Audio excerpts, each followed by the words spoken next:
আজ বান্ধবীদের আবদারে বানাবো পনির ঘুগনি।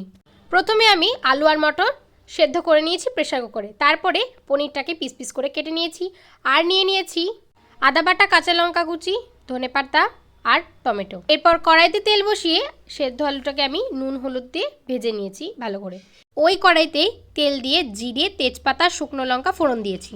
এরপর মশলা কষানোর জন্য টমেটো, কাঁচা লঙ্কা, আদা আর একটু ধনেপাতা দিয়ে ভালো করে মশলা কষিয়ে হলুদ, লবণ আর লঙ্কার গুঁড়ো দিয়ে কষিয়ে নিয়েছি।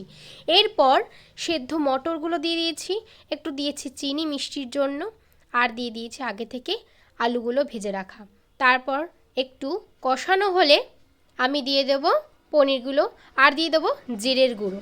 তারপর ধনেপাতা কুচি ছড়িয়ে পরিবেশন করুন পরোটার সাথে পনির ঘুগনি। ওরা ভেবেছিল এটা আমিষ পনির ঘুগনি, কিন্তু এটা তো নিরামিষ পনির ঘুগনি। আর খেয়ে বললো ওয়াও টেস্টি।